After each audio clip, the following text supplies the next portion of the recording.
आज हम देखेंगे कि हमारे वेद, उपनिषद, पुराण में योग के बारे में क्या लिखा है। सबसे पहले शुरू करते हैं भगवत गीता से। भगवत गीता के जो 18 चैप्टर्स हैं वो वैसे भी सारे के सारे चैप्टर्स ही योग पे हैं, पर उसमें से कुछ श्लोक ऐसे हैं जिसमें स्पेसिफिक योग के बारे में बताया हुआ है, तो वो पढ़ेंगे हम। योगस्थ कुरु कर्माणि संगत त्यागत्व धनंजय सिद्धि सिद्धियों समो भुक्त्वा समत्व योग उच्यते।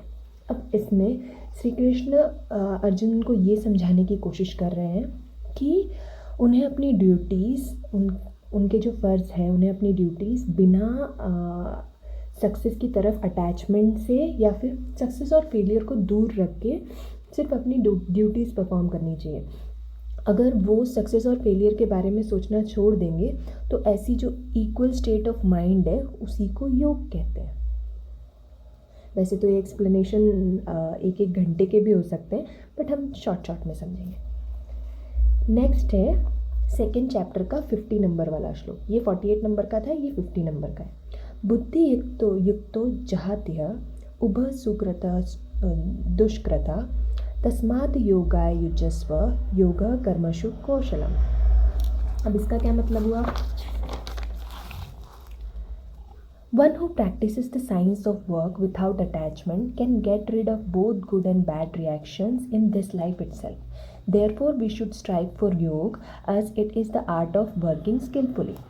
इसका मतलब ये हुआ कि जब कोई इंसान अपना काम करता है और बिना अटैचमेंट के, यानी जो वो पिछले श्लोक में अर्जुन से करने के लिए कह रहे थे कि सक्सेस और फेलियर के बारे में छोड़ के सिर्फ अपने काम पे ध्यान दें, तो जब इंसान ऐसे काम करता है, अपनी ड्यूटीज़ परफॉर्म करता है बिना सक्सेस और फेलियर के बारे में सोचे, तो क्या रिजल्ट मिलेगा उसे? वो अपने गुड और बैड रिएक्शंस, यानी यहाँ पर अगर हम सिंपल वर्ड्स में समझें तो गुड और बैड कर्मा है जो उसने अपनी लाइफ में कमाया है, वो सारे कर्मा वो इसी लाइफ में रिजॉल्व कर लेगा, तो उसे रीबर्थ नहीं लेना पड़ेगा। इसीलिए हमें योग को कंटिन्यूसली अपनी लाइफ का हिस्सा बना देना चाहिए, क्योंकि योग क्या है? It is an art of working skilfully, यानी प्रॉपर कॉन्शियसनेस में काम करने का तरीका ही योग है। फिर आता है तीसरा जो इम्पॉर्टेंट श्लोक है वो है 6th चैप्टर का 23rd। तवम विद्यात् दुखम संयोग वियोगम योग संजित्वम स निश्चयन युक्तो योगा अपि निर्वाण चेतसा। अब इसका मतलब ये हुआ, when our life meets with miseries but we are in a state of severance, that state is yog. अब ये कह रहे हैं कि हमारे सबकी लाइफ में प्रॉब्लम्स आती है, तो जब भी हमारी लाइफ किसी प्रॉब्लम को फेस करती है, पर तब भी हम पैनिक होने की जगह पर या फिर एंग्री होने की जगह पर एक उस सिचुएशन को निकाल लेते हैं बिना अपने आप को नुकसान पहुंचाए या किसी और को नुकसान पहुंचाए। जब हम उसे काम स्टेट में निकाल लेते हैं, उसी स्टेट का नाम है योग। तो हमें इस योग की प्रैक्टिस करते रहना चाहिए एंड फ्री फ्रॉम पेसिमिज्म। इसका मतलब ये हुआ कि उसके बारे में उल्टा सोचने की जगह पॉजिटिव माइंडसेट रख के हमें इस योग की प्रैक्टिस करनी चाहिए। अब देखते हैं और दूसरे ग्रंथ या पुस्तक क्या कहती हैं। नेक्स्ट है पतंजलि योग सूत्र। ये सबसे फेमस है योगा को लेकर। अब ये योग के बारे में क्या कहती है? ये इसके फर्स्ट चैप्टर में ही बोल देते हैं कि योग चित्तवृत्ति निरोधः। इसका मतलब ये हुआ कि योग चित्त की वृत्तियों का निरोध ही योग है। योग is Stilling controlling the fluctuation of mind मतलब जो हमारी माइंड के अंदर, यानी जिस थॉट्स में फ्लक्चुएशन होता रहता है, हम हर 5 मिनट में कुछ नया अलग सोचते हैं या कोई चीज़ के बारे में पॉजिटिव सोचते सोचते नेगेटिव हो जाते हैं, इसी को फ्लक्चुएशन ऑफ थॉट या फ्लक्चुएशन ऑफ माइंड कहते हैं। तो योग वही है, वो ऐसी चीज़ है जिससे हमारे माइंड का फ्लक्चुएशन कंट्रोल हो जाता है या फिर माइंड स्टेबल हो जाता है। अब नेक्स्ट देखते हैं लिंग पुराण में। जितने पुराण हैं 18 पुराण हैं, उसमें से लिंग पुराण योग के बारे में क्या कहता है? By the word yog is meant nirvana the condition of Shiva. यानी लिंग पुराण में ये माना गया है कि योग निर्वाणा है, यानी जो शिव हैं उनकी स्टेट, जिस कंडीशन में लॉर्ड शिव रहते हैं उसी स्टेट को योग कहते हैं वो। नेक्स्ट है अग्नि पुराण। अग्नि पुराण में क्या लिखा है? योग is the concentration on the creator. अब योग क्रिएटर पे कंसंट्रेशन करना ही योग है।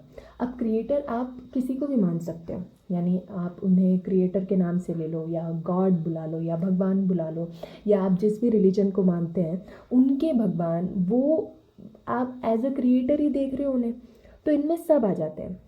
इट मेंशंस दैट योग is the perfect union of जीवात्मा एंड परमात्मा।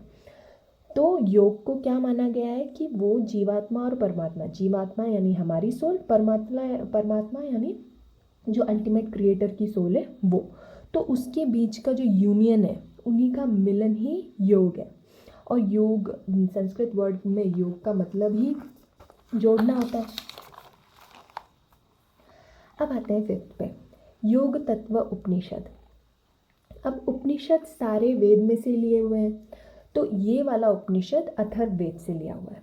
अब ये क्या कहते हैं योग के बारे में? नॉलेज विथआउट योग कैनॉट सिक्योर मोक्ष, नॉर कैन योग without knowledge secure moksha. So those who seek moksha should secure both, should pursue both योग एंड नॉलेज।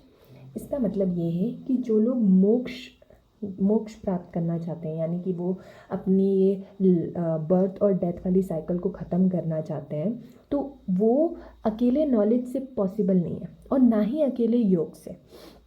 उन जो भी मोक्ष पाना चाहते हैं उन्हें योग और नॉलेज दोनों को परस्यू करना ज़रूरी है। नेक्स्ट है योग कुंडलिनी उपनिषद, ये भी अथर्ववेद से ही है। As fire in the logs of wood will not rise without burning, in the same way without the practice of योग the light of knowledge cannot be lit। ये भी एक तरीके से सेम ही बात कह रहे हैं। ये कह रहे हैं कि इन्होंने एक एग्जांपल दिया है कि जो वुड, जो लकड़ी के टुकड़े होते हैं जिन्हें जलाते हैं, उन्हें भी अगर उनमें से भी आग हमें निकालना है तो उन्हें जलाना ज़रूरी है।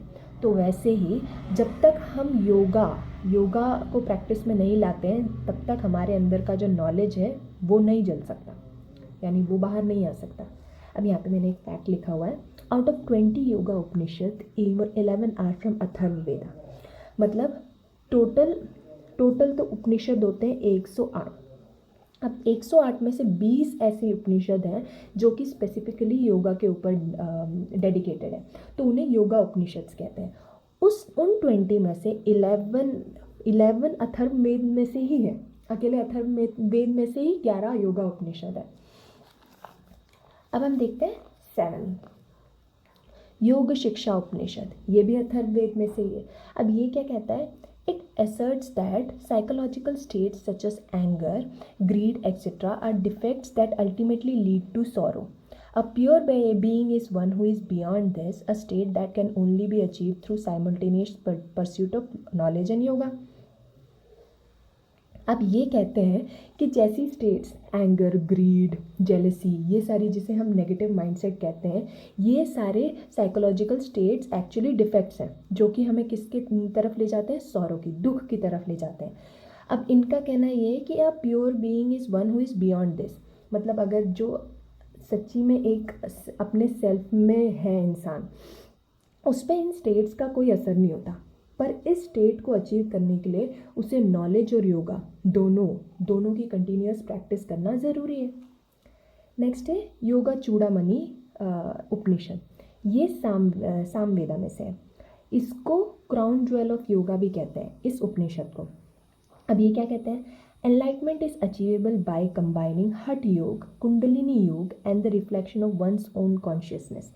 इसका मतलब ये हुआ, उनका कहना है कि एनलाइटमेंट आपको एक बहुत इजीली मिल सकता है। कैसे? अगर आप इन तीनों को जोड़ दो। हठ योग यानी एकदम हार्ड फिजिकल वर्कआउट वाली एक्सरसाइजेज होती है, इसमें आसन्स होते हैं हठ योग में। और कुंडलिनी योग यानी जो हमारे चक्रास पर कंसंट्रेट करके जो मेडिटेशंस होते हैं या फिर जो योग होता है, उन योग को बोलते हैं कुंडलिनी योग। और reflection of one's own consciousness यानी बाहर की चीज़ों पर से ध्यान हटाकर अपने सेल्फ पे कंसंट्रेट करना ही इन तीनों चीज़ों से ही मिलाकर आपको एनलाइटमेंट मिल जाएगा। Okay, thanks for watching.